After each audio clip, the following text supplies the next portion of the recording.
Astro సిండికేట్లో మీ personal and business promotions కోసం కింది నెంబర్కు కాంటాక్ట్ చేయండి.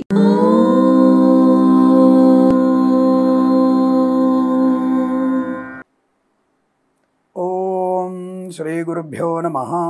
హరి ఓం. విచిత్రరత్న ఖచితం దివ్యాంబర సమన్వితం కల్పితం చ మయా భక్త్యా స్వీకురుష్వ దయానిధే. ఓం శ్రీ కుబేర స్వామినే నమః. అందరికీ నమస్కారం. విశేషమైనటువంటి ఒక పండగ మనకి వైశాఖ మాసంలో వస్తుంది, శుక్లపక్షమందు. నిజానికి ఆ రోజు రెండు పండుగలు ఉంటాయి, మనకి ఒక పండగ కాదు, రెండు పండుగలు ఉంటాయి. అయితే ఈసారి మనకి తృతీయ అంటే వైశాఖ శుద్ధ తృతీయ 29వ తేదీ సాయంకాలం 5:34 చిల్లరకి ప్రారంభమైంది కనుక 29/4/2025 మంగళవారం రోజున మనకి పరశురామ జయంతి వచ్చింది. నిజానికి అది వైశాఖ శుద్ధ తదియ రోజు అంటే తృతీయ రోజే పరశురాముడు జన్మించాడు. ఆయన ప్రదోష కాలంలో జన్మించాడు కనుక ఆయన జయంతి మనకి 29వ తేదీ మంగళవారం వచ్చింది. కాబట్టి ఆ రోజు మనకి ఆయుధానికి పూజ చేసుకొని తర్పణాదులు అర్ఘ్యాదులు ఇచ్చుకొని పరశురామ కృప పొందడానికి మనం తప్పకుండా ప్రయత్నం చేయాలి. పరశురామ స్తుతి చదువుకునే ప్రయత్నం చేయండి. ఇక్కడ ఈరోజు విశేషంగా మనకి అక్షయ తృతీయ అంటే 30వ తేదీ 4/2025 బుధవారం రోజున రోహిణి నక్షత్రం రోజున వచ్చింది. ఇది చాలా విశేషం. రోహిణి నక్షత్రమే చాలా విశేషమైనది. కాబట్టి ఈరోజు త్రిదేవాత్మకమైనటువంటిది అంటే బ్రహ్మ విష్ణు శివాత్మికమైనటువంటి పూజ చేసుకోవాల్సిన అవసరం ఉంటుంది. అక్షయ తృతీయ అనగానే అందరూ వెళ్ళి బంగారం కొనేద్దాం, ఇంకోటి కొనేద్దాం అనుకుంటారు. కాదండి, ఇవాళ మీరు ఒక 108 సార్లు మంత్ర నామ శ్లోక పారాయణ, లలితా పారాయణ, విష్ణు సహస్రనామ పారాయణ, శ్రీరామనామ పారాయణ, శివనామ పారాయణ 108 సార్లు చేస్తే అక్షయ్యమవుతుంది. ఈరోజు మనకి విశేషమైనది ఏంటంటే మనం ఏదైతే దానము చేస్తున్నామో అది అక్షయ్యమవుతుంది. దానము వల్ల మనకి అద్భుతమైనటువంటి ఆనంద యోగం కలుగుతుంది. అనేక రకాల శత్రు రుణ బాధ వినుర్ముక్తులమవుతాం. కాబట్టి ఈరోజు అక్షయ తృతీయ రోజున విశేషంగా చెప్పబడినవి కొన్ని పూజలు మనకున్నాయి. అందులో ముఖ్యమైనది ఘట జలదానం అంటే కుండలో నీళ్లు ఉంచి దానము చేయాలి. అందుకని ఈరోజు ప్రత్యేకంగా మీకు 2 ఇక్కడ ఉంచాను. అది ఎలా దానం చేసుకోవాలో చెప్తాను మీకు. నేను వీడియోలో చూపించి మీకు ఎలా దానం చేసుకోవాలో, ఏ మంత్రం చేసి దానం చేయాలి చెప్పే ప్రయత్నం చేస్తాను. కానీ ఈరోజు మనకి 30వ తేదీ ఏప్రిల్ 2025 రోహిణి నక్షత్రయుక్త బుధవారం రోజున విశేషమైనటువంటి అక్షయ తృతీయ పుణ్యదినమున తప్పకుండా జపము, తపము, యజ్ఞము, నామస్మరణ చేసుకోవాలంటే భగవన్నామస్మరణ చేసుకోవాలి. అంతకు మించింది ఒకటి ఉందండి, పితృదేవతా నామస్మరణ, పితృదేవతా తర్పణం కూడా ఉంది వాళ్ళ మనకి. కాబట్టి ఏ సమయంలో దానం చేసుకోవాలి అనేది చెప్తాను మీకు. అందుకే వీడియోని పూర్తిగా చూడండి, అలాగే లైక్ చేసి షేర్ చేసి 10 మంది చెప్పండి. ఎప్పుడు చూడు నాకు ఈ యాగం చేస్తాం, ఆ యాగం చేద్దాం, నాకు ₹1,00,000 రావాలి, ₹1,00,00,000 రావాలి. ధనమూలం ఇదం జగత్, తప్పదు, ధనం కావాలి. కానీ భగవంతుడు సేవ చేస్తే ఆటోమేటిక్ ధనం వస్తుంది. నువ్వు దానం ఇస్తే అది అక్షయ్యం అవుతుంది. కాబట్టి మనం ఇప్పుడు ఉన్నటువంటిది కలియుగంలో జలాధారమైన స్థితి, జలము ఆధారముగా చేసుకున్నటువంటి వ్యక్తులు మనం. ఆ జలం వల్లనే సమస్త ప్రకృతి రమణీయత ఏర్పడుతుంది. కాబట్టి ఈరోజు మనం ఈ వైశాఖ మాసంలో శుక్లపక్ష తృతీయ రోజున మనము కొనాల్సింది బంగారం కాదు, కొనాల్సింది వెండి వస్తువులు కాదు. ఇది కేవలం కొంతమంది వర్తకులు, వ్యాపారులు ఇటువంటి దాన్ని బయట తీసుకొచ్చేసి ఈరోజు బంగారం కొంటే నీకు కోట్ల కొద్ది బంగారం వచ్చేస్తుంది అని చెప్పడం అనేది అబద్ధము. అది ఎక్కడ కూడా చెప్పబడలేదు. మరి ఏం చెప్పబడిందయ్యా శాస్త్రంలో? నేను ధర్మశాస్త్రాన్ని పక్కన పెట్టుకుని మాట్లాడుతున్నాను. ధర్మశాస్త్రాన్ని పక్కన పెట్టుకుని మాట్లాడుతున్నాను. ఇగో ధర్మసింధువు అనేటువంటి గ్రంథాన్ని, నేను ధర్మసింధు గ్రంథాన్ని దగ్గర పెట్టుకునే నేను మాట్లాడుతున్నాను. అంతే తప్ప వేరువేరుగా పిచ్చి పిచ్చిగా మాట్లాడేది కాదు. నేను దాంట్లో ఏం చెప్పబడింది మీకు వివరించే ప్రయత్నం చేయాలి. అందుకనే పుస్తకాన్ని దగ్గర పెట్టుకొని మీకు నేను మంచి విషయాలు చెప్పే ప్రయత్నం చేస్తున్నాను అన్న విషయాన్ని గుర్తించండి. ఈ రోజున మనము ఏమేమి ఇవాళ మనం చేయొచ్చు అంటే ముఖ్యమైనది గంగా స్నానం.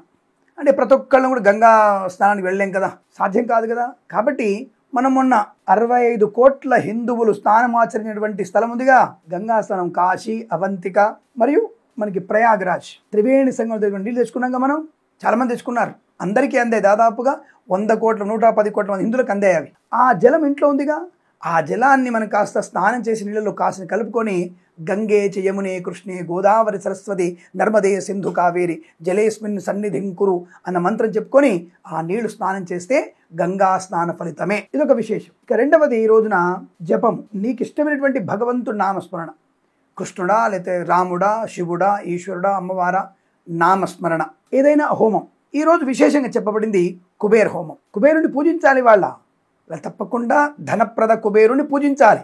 కాబట్టి ఈ రోజున కుబేర హోమం చేసుకోవడం, కుబేరుని అష్టోత్తర నామస్మరణ చేసుకోవడం, లక్ష్మీ అష్టోత్తరం చదువుకోవడం, లక్ష్మీ గణపతి హోమం చేసుకోవడం, అంటే శ్రీ సూక్త హోమము, గణపతి మూలమంత్ర హోమాన్ని చేసుకున్నట్టయితే విశేషము.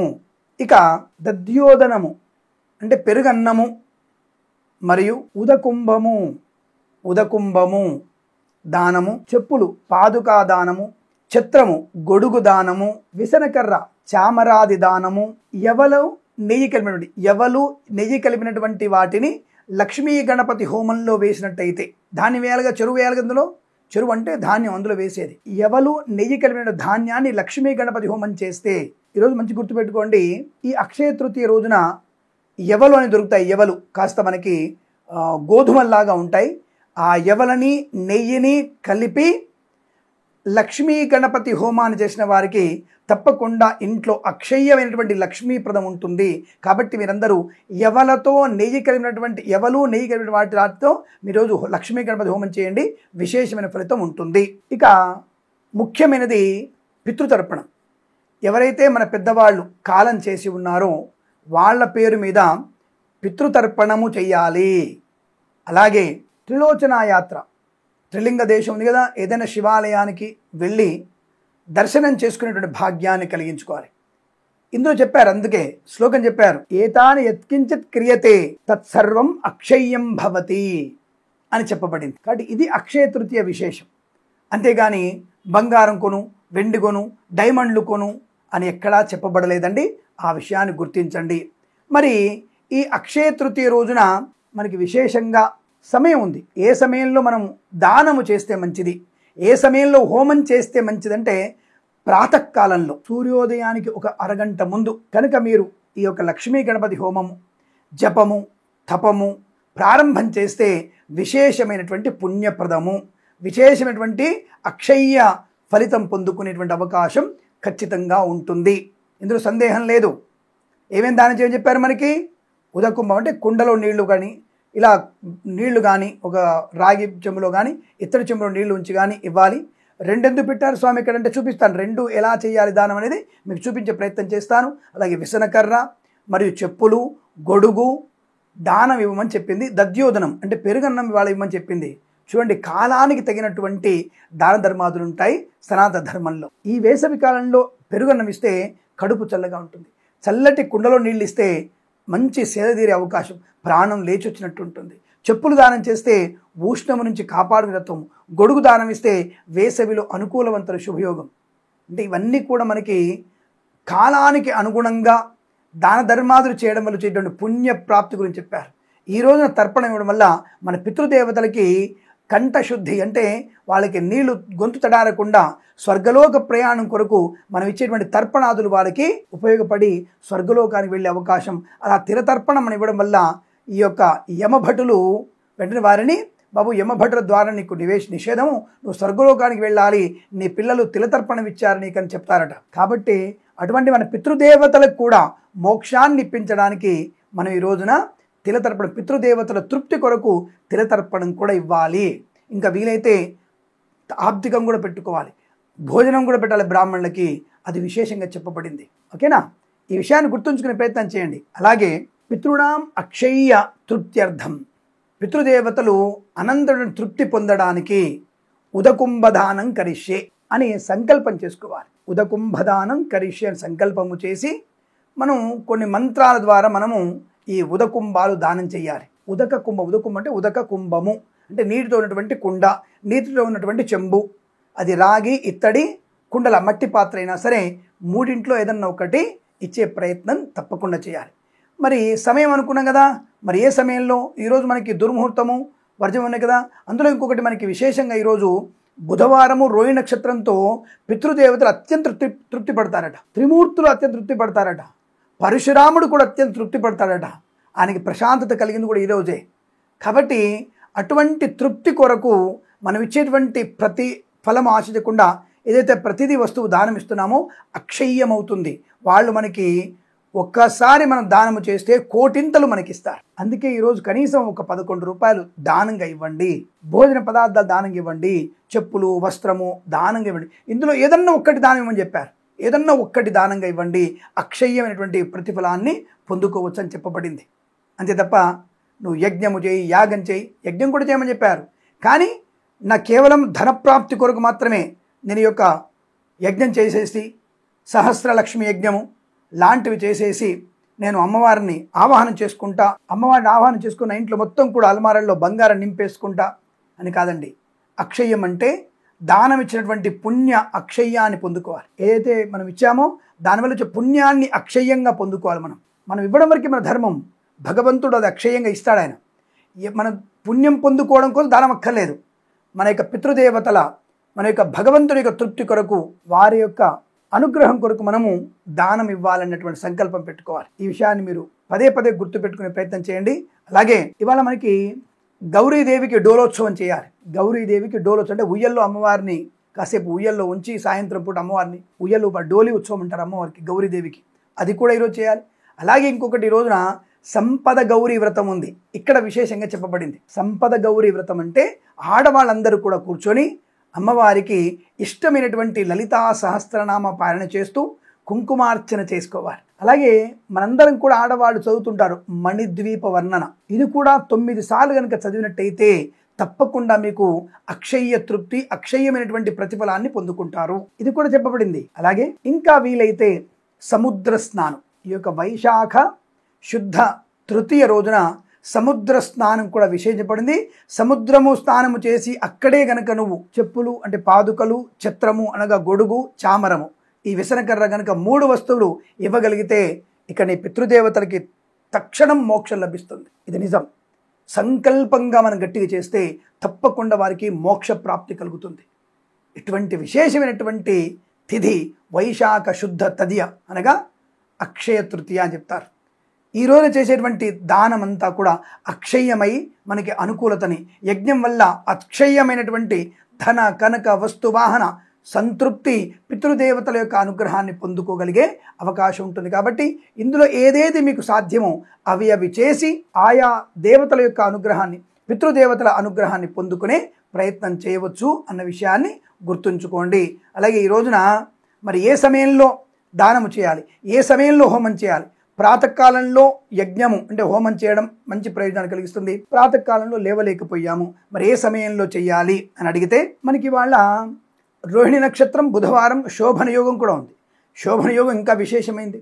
అలాగే మధ్యాహ్నం వరకే ఉంటుంది శోభన యోగం. కాబట్టి మనము దుర్ముహూర్తం, వర్జం లేనటువంటి సమయం చూసుకోవాలి కదా. ఆ సమయం మీకు చెప్తాను. ప్రతి ప్రాంతం వారు ఈ సమయాన్ని పాటించవచ్చును. ఉదయం 9 గంటల లోపు కానీ లేదా 10 గంటల 40 నిమిషాల నుంచి 11 గంటల 40 నిమిషాల మధ్యలో కానీ ఈ దాన ధర్మాలు చేసుకోవాలి. దానివల్ల మీకు ప్రయోజనం. మధ్యాహ్నం తదుపరి అనేది ఇక అది అసౌకర్యంగా ఉంటుంది. కాబట్టి నేను చెప్పినటువంటి ఈ సమయాల్లో కనుక మీరు దానము చేసిన, యజ్ఞము చేసిన, జపము చేసిన, పారాయణము చేసిన, కుంకుమార్చన చేసుకున్న, మణిద్వీప వర్ణన చేసుకున్న విశేషమైనటువంటి ప్రతిఫలాన్ని పొందుకుంటారు. ఇది తప్ప ఇంకొకటి చేసి యంత్రం తెచ్చుకుంటా, యంత్రాన్ని పూజ చేసుకుంటా, బీజాక్షరాల యంత్రానికి నేను పూజ చేసుకొని నేను కొనుక్కొచ్చుకుంటా అనేది కరెక్ట్ కాదండి. లక్ష్మీ గణపతి హోమము, సంపద్గౌరీ వ్రతము, సముద్ర స్నానము, మణిద్వీప వర్ణన, నిజమైనటువంటి ఛత్ర చామరాది దద్యోన్న అంటే దద్యాన్నం దానము, ఉదకుంభ అంటే ఘటదానం అంటే ఘట కుంభదానం అంటే కుంభమన్నా ఘటమన్నా ఒకటే. ఘటములో నీళ్లు ఉంచి అంటే కుండలో నీళ్లు ఉంచి కానీ లేదా చెంబులో నీళ్లు ఉంచి కానీ దానం ఇవ్వాలి. కాబట్టి ఇటువంటివి నేను చెప్పిన సమయంలో ఆచరించి అష్టైశ్వర్య ప్రాప్తి తప్పకుండా పొందుకోవచ్చును. బంగారం కొనుక్కోదని చెప్పట్లా, కానీ అక్షయ తృతీయ రోజున బంగారం కొంటే 10 కిలోల బంగారం అవుతుంది అనేది అబద్ధం. ఇది గుర్తుపెట్టుకోండి. రోజువారీగా మీ ఇంట్లో పెళ్లిళ్ళకి, పేరెంటాలు కొనుక్కున్నట్టుగానే బంగారం కొనుక్కోవచ్చు. అంతే తప్ప ప్రత్యేకంగా ఈరోజు బంగారం కొంటే మీకు లక్షలు వస్తాయి, కోట్లు వస్తాయి అనేది మాత్రం అది శుద్ధ అబద్ధము. ఇది ధర్మశాస్త్రంలో ఎక్కడ కూడా చెప్పబడలేదు అన్న విషయాన్ని గుర్తుపెట్టుకోండి. కాబట్టి ఆ విషయంలో మరి ఎలా దానం ఇవ్వాలి, అందులో ఏమేమి పదార్థాలు పెట్టాలనేది మీకు ఇప్పుడు చూపిస్తాను. దాన్ని ఫాలో అవ్వండి. శుభమస్తు. అందరూ కూడా ఇటువంటి పుణ్యతిథి రోజున పితృదేవతల అనుగ్రహం కొరకు ఆ శ్లోకం చెప్పి ఇందాక చెప్పుకున్నాం కదా, పితృదేవతల యొక్క అక్షయ్య తృప్తి కొరకు వారికి ఉదకుంభ దానం చేస్తని చెప్పి సంకల్పం చెప్పి ఆ ఉదకుంభాలు దానం ఇవ్వాలి. ఇప్పుడు నేను చెప్తాను మీకు, ఈ రాగి చెంబు ఎందుకు పెట్టారు గురుగారు అని అడిగితే, రాగి చెంబు అంటే ఇట్లా దేవతా విగ్రహం ఉన్నటువంటి అష్టలక్ష్మి అనే చెంబుని దాంట్లో ఏమేమి పెట్టి మీకు దానం ఇవ్వాలో చూపిస్తాను. ఇప్పుడు దాంట్లో అవి పదార్థాలు పెట్టి అవి దానంగా ఇచ్చే ప్రయత్నం చేయాలి. అది ఆ ఇత్తడి చెంబు ఎందుకు పెట్టారు అది కూడా మీకు ఇప్పుడు నేను చూపిస్తాను వీడియోలో. దాన్ని అలా పెట్టుకొని నేను చెప్పినటువంటి మంత్రాన్ని చెప్తూ మీరు దానం చేసుకునేటువంటి ప్రయత్నాన్ని చేయండి. చాలా మంచి అనుకూలవంతమైన దేవతల, బ్రహ్మాది విష్ణు దేవతల యొక్క అనుగ్రహం. అలాగే ఈ రోజున లక్ష్మీనారాయణ పూజ, ఇవాళ నారాయణ పూజ ఉంది, లక్ష్మీదేవి పూజ ఉంది. లక్ష్మీనారాయణ పూజ కూడా చేసుకోవచ్చు, వీలైతే సత్యనారాయణ వ్రతం కూడా చేసుకోవచ్చు. ఇలా చేసి ఎటువంటి దాని వల్ల అక్షయ్యమైనటువంటి ప్రతిఫలాన్ని పొందుకుంటారు అన్న విషయాన్ని గుర్తించండి. అందరూ శ్రద్ధగా చూసుకొని, ఇక్కడ ముందుగా ఎందుకు 2 చెంబులు పెట్టామంటే, బ్రాహ్మణుడికి పూజ గురించి, అంటే తన పూజా నిమిత్తమై అష్టదేవతామూర్తులు అంటే అష్టలక్ష్మి చెంబు కావచ్చు, లేదంటే ఏదైనా రాగి చెంబు కావచ్చు, ఇది పూజ గురించి అంటే స్వామివారికి అభిషేక దానికి చేయడానికి. ఇదిగో ఇలా మనము, ఇది మేడి ఆకులు, ఈ మేడి ఆకులని మనము స్వామివారికి ఈ చెంబులో ఉంచేసి, మరియు మామిడాకులు ఈ చెంబులో వేసేసి, ఈ చెంబుని మనము ఈ రాగు చెంబుని దానం ఇవ్వాలి అన్న విషయాన్ని గుర్తించండి. అంటే ఇది ఒకటి బ్రాహ్మణుడు భగవంతుడి పూజ కొరకు నిమిత్తంగా ఇచ్చేది. మరి ఇది ఎందుకు ఇస్తున్నాం మనము అంటే, ఈ యొక్క ఇత్తడి చెంబుని బ్రాహ్మణుడు భోజనం చేసేటప్పుడు తను తాగడానికి. ఇందులో తప్పకుండా మనము తులసి దళం, అంటే ఈ తులసి దళాన్ని ఉంచి మనము ఈ తులసి దళాన్ని చెంబులో వేసి ఈ యొక్క ఘటం అంటే ఈ యొక్క చెంబుని మనం దాని ఇవ్వాలి. వీలైతే తక్కువలో కావాలనుకుంటే మనకి పర్లేదులే అనుకుంటే చిన్న కుండ లాంటిది, చిన్న కుండ లాంటిది తీసుకుంటే ఆ కుండలో కూడా ఇలాగే ఒక దాంట్లో ఒక కుండలో దళాలు అంటే చూతపత్రం అంటే మామిడి దళము మరియు మేడి దళము 2 కూడా వేసేసి ఒక కుండలో ఇటువంటి తులసి దళం వేసేసి వారికి దానం ఇవ్వాలి. అప్పుడు ఏమి చెప్పుకోవాలి మంత్రం మనము అంటే, మీకు తప్పకుండా ఒక మంత్రం చెప్పబడింది, ఆ మంత్రాన్ని మనం తప్పకుండా చెప్పుకోవాలి. ఇక్కడ ఏం చెప్పారంటే, మన పితృదేవతల యొక్క ప్రీతి కొరకు చేసినటువంటి ఈ యొక్క కార్యం చెప్పడం.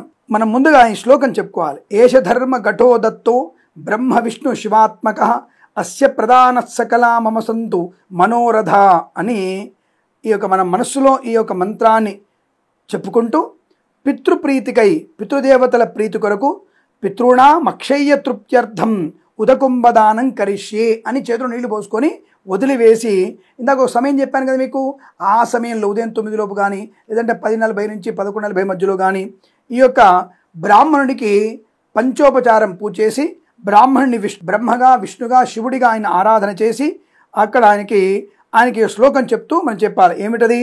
ఏష ధర్మ ఘటో దత్తో బ్రహ్మ విష్ణు శివాత్మక అస్య ప్రధానాతృప్యంతు పితరః సపితామహాః గంధోదకై తిలైర్యుక్తం స్నానం కుంభం ఫలాన్వితం పితృభ్య సంప్రదస్యామి అక్షయముపతిష్ఠతు అని మంత్రముతో బ్రాహ్మణుడికి ఈ కలశాన్ని ముందుగా దేవతా పూజ ప్రీత్యర్థం, ఇది బ్రాహ్మణుడికి తన యొక్క ఆకలి తీర్చుకోవడానికి, నీళ్లు తాగడానికి ఈ 2 కుంభాలని మనం దానం ఇవ్వాలి అన్న విషయాన్ని గుర్తుపెట్టుకోండి. ఇది మనకి ఈ అక్షయ తృతీయ రోజున చెప్పబడినటువంటి దానము. ముఖ్యంగా ఉదకుంభ దానం మాత్రం చెప్పబడింది. దీన్ని చేసి మనం అష్టైశ్వర్య ప్రాప్తి పొందుకోవచ్చు అన్న విషయాన్ని గుర్తించండి. శుభమస్తు. స్వస్తి ప్రజాభ్య పరిపాలయంతాం న్యాయేన మార్గేణ మహిం మహేషాః గోబ్రాహ్మణేభ్య శుభమస్తు నిత్యం. లోకా సమస్తా సుఖినో భవంతు. తప్పకుండా మన ఛానల్ని సబ్స్క్రైబ్ చేయండి, లైక్ చేయండి, షేర్ చేయండి. ప్రేమతో మీ కిరణ్ శర్మ.